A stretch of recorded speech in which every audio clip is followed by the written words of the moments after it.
Please give some thought to this statement. Failure is not failure until you stop trying to succeed in life. I have been in sales and business development all my life.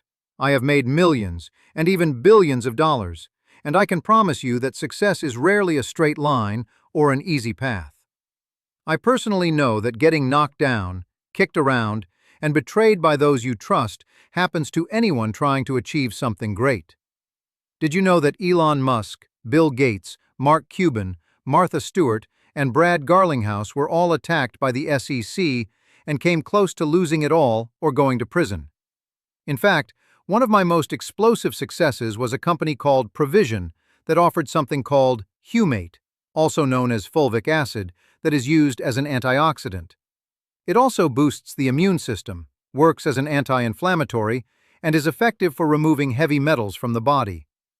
There was nothing controversial about humate or fulvic acid. It is used in a wide variety of health-related supplements. So, why did the SEC attack my company? There was nothing but good that would come from providing this ingredient to the supplement industry. My partners and I worked hard to create a highly profitable company. I want you to know that I am very proud of the work we did with Provision. We partnered with the suppliers of this ingredient, meaning that we didn't own the material, but we were the distributor of a high-demand substance. What happened is one of our partner companies ran into an SEC issue, and that strangely brought attention to our Provision success. Provision started out as a penny stock, but didn't stay there long. Our stock exploded. Few penny stocks make it big, so when the SEC came knocking, they were stunned at our success and started a campaign against Provision that was filled with misrepresentations. One strange SEC claim was that we did not directly own the humate, but we had a contract to distribute this commodity.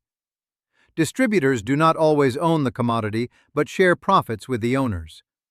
Provision was a fantastic, from nothing to something big company, and if allowed to operate normally, would have been a billion-dollar operation.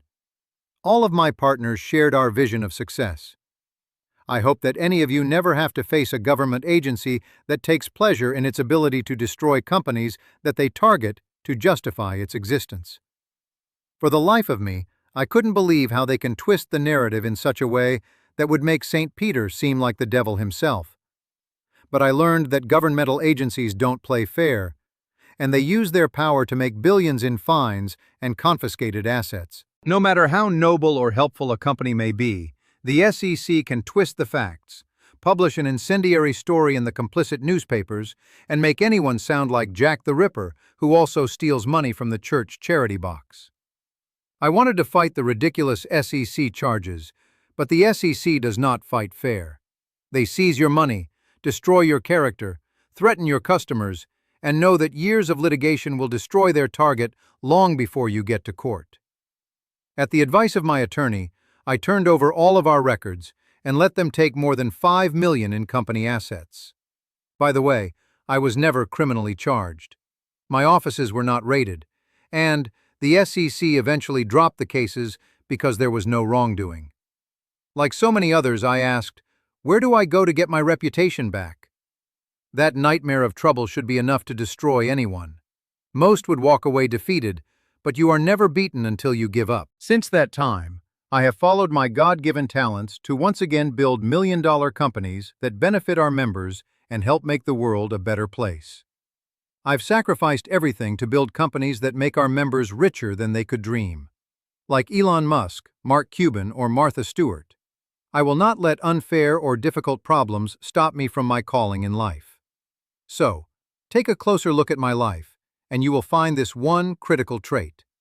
My failures do not define me as a person. God has given me a mission, a mind, and a purpose that no one can destroy. After all the frustration and trouble, I am today a millionaire moving toward billionaire status. It hasn't been easy, but I am grateful that I still follow my God-given mission and calling. And you should do the same.